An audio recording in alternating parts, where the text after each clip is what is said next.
শীর্ষেন্দু মুখোপাধ্যায়ের ছোট গল্প নয়নচাঁদ। গভীর রাতে একটা শব্দ শুনে নয়নচাঁদবাবুর ঘুম ভেঙে গেল। এমনিতেই নয়নচাঁদের ঘুম খুব পাতলা। টাকা থাকলেই দুশ্চিন্তা, আর দুশ্চিন্তা থাকলেই অনিদ্রা। অনিদ্রা থেকেই আবার অগ্নিমান্দ্য হয়, অগ্নিমান্দ্য থেকে ঘটে উদারাময়।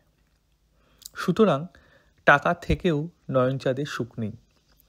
সারা বছর কবরেজি পাচন, হোমিওপ্যাথি গুলি আর অ্যালোপ্যাথি নানা বিদঘুটে ওষুধ খেয়ে বেঁচে আছেন কোনো মতে। ঘুম ভাঙতেই নয়নচাঁদ চারিদিকে চেয়ে দেখলেন, রাত্রিবেলা এমনিতেই নানা রকমের শব্দ হয়। ইঁদুর দৌড়োয়, আরশোলা খড়খড় করে, কাঠের জোর পটপট করে ছাড়ে, হাওয়ায় কাগজ ওড়ে, আর কত কি। তাই নয়নচাঁদ তেমন ভয় পেলেন না। তবে আধো ঘুমের মধ্যে তার মনে হয়েছিল শব্দটা হলো জানলায়। জানলার শিকে যেন টুং করে কেউ একটা ঢিল মেরেছিল। বিছানার মাথার দিকেই জানলা, জানলার পাশেই একটা টেবিল, তাতে ঢাকা দেওয়া জলের গেলাস। নয়নচাঁদ টর্চ জেলে গেলাসটার দিকে হাত বাড়িয়েই থমকে গেলেন। টেবিলের উপর একটা কাগজের মোড়ক পড়ে আছে। নয়নচাঁদ উঠে বড় বাতি জেলে মোড়কটা খুললেন। যা ভেবেছেন তাই, ঢিলে জড়িয়ে কে একখানা চিঠি পাঠিয়েছে তাকে। সাদা মাটা একখানা কাগজে লাল অক্ষরে লেখা, নয়নচাঁদ, আমাকে মনে আছে? সামান্য দেনার দায়ে আমার ভিটে ঘুঘু চড়িয়েছিলে। শেষ অবধি গলায় গামছা বেঁধে আমাকে আত্মহত্যা করতে হয়। আমার বউ আর বাচ্চারা ভিখিরি হয়ে সেই থেকে পথে পথে ঘুরছে।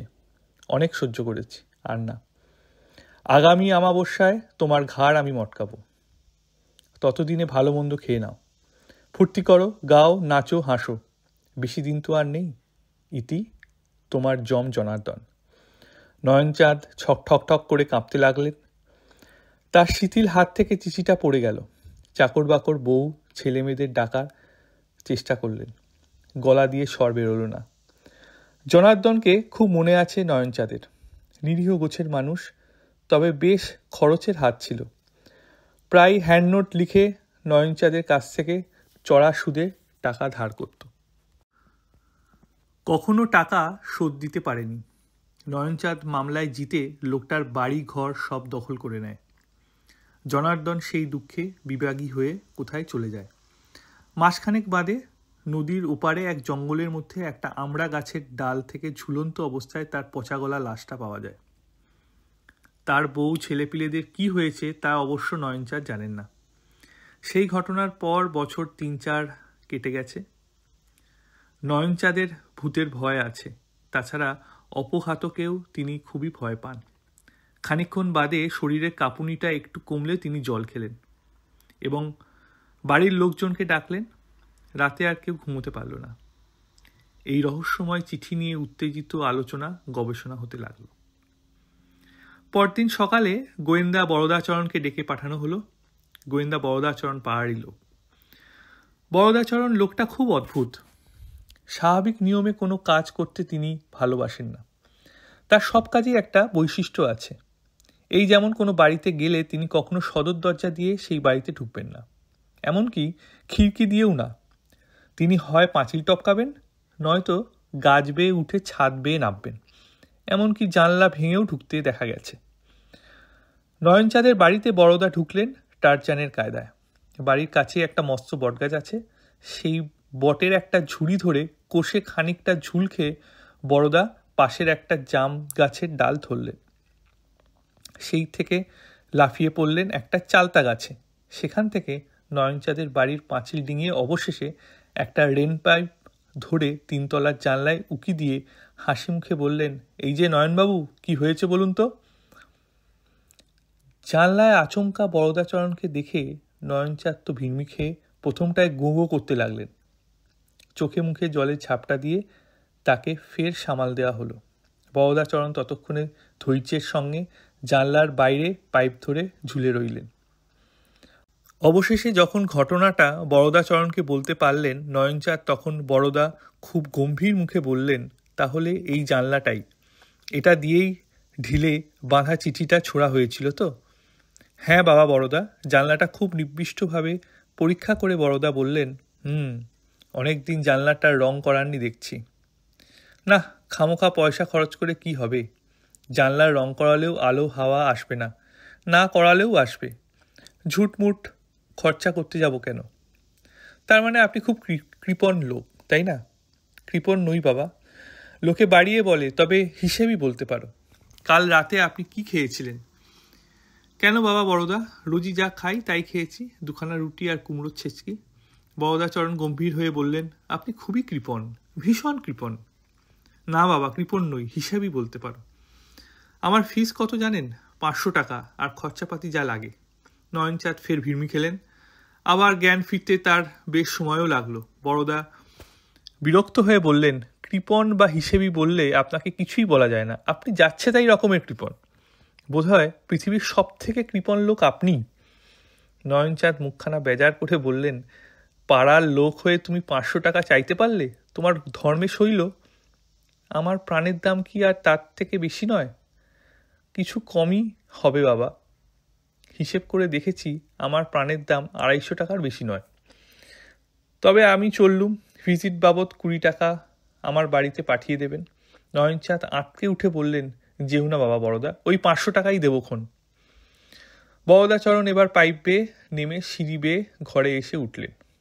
হাত বাড়িয়ে বললেন, চিঠিটা দেখি। চিঠিটা নিয়ে খুঁটিয়ে খুঁটিয়ে সব পড়লেন। কালিটা পরীক্ষা করলেন, কাগজটা পরীক্ষা করলেন, আতস কাঁচ দিয়ে অক্ষরগুলো দেখলেন ভালো করে। তারপর নয়নচাঁদের দিকে চেয়ে বললেন, এটা কি জনার্দনের হাতের লেখা? ঠিক বুঝতে পারছি না।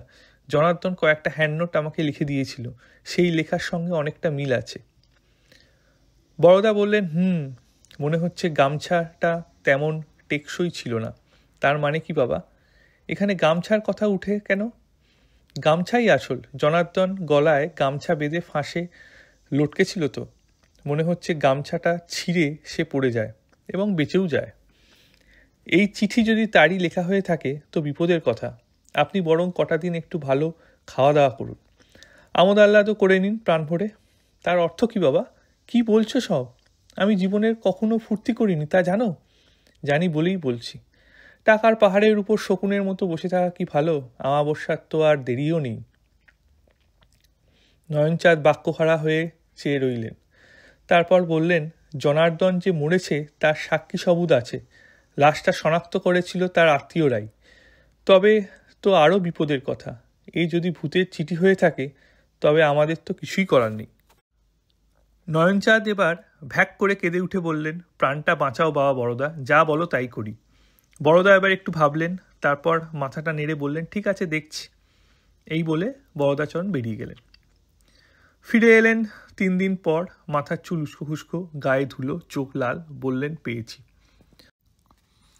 নয়নচাঁদ আশান্বিত হয়ে বললেন, পেয়েছো বেটাকে ধরতে? যাক, বাঁচা গেল।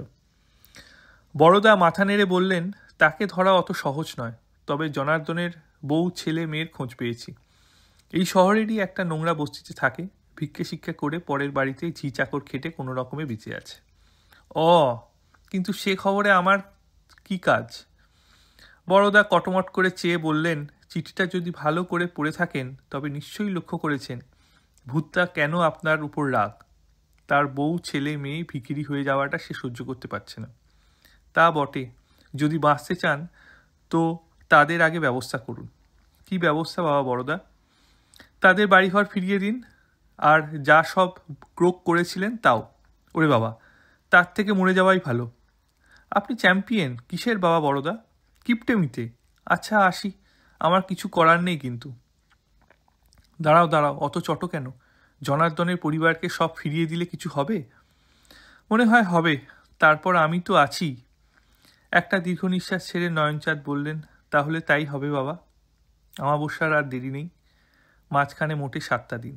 নয়নচাঁদ জনার্দনের ঘর বাড়ি, জমি জমা, ঘুটিবাটি এবং সোনাদানা সবই তার পরিবারের কাছে ফিরিয়ে দিলেন। জনার্দনের বউ আনন্দে কেঁদে ফেলল। ছেলে মেয়েগুলো বিফল হয়ে গেল। বড়দা নয়নচাঁদকে বললেন, আজ রাতে রুটির বদলে ভালো করে পরোটা খাবেন, সঙ্গে ছানার ডালনা আর পায়েস। বলো কি? যা বলছি তাই করতে হবে। আপনার প্রেশার খুব লো, শকটক খেলে মরে যাবেন। তাই হবে বাবা বড়দা, যা বলবে করব, শুধু প্রাণটা দেখো। নয়নচাঁদ পরোটা খেয়ে দেখলেন বেশ লাগে, কোনোদিন খাননি। ছানার ডালনা খেয়ে আনন্দে তার চোখে জল এসে গেল, আর পায়েস খেতে খেতে পুনর্জন্মের কথাই মনে পড়ে গেল তার। না, পৃথিবীটা জায়গাটা বেশ ভালোই।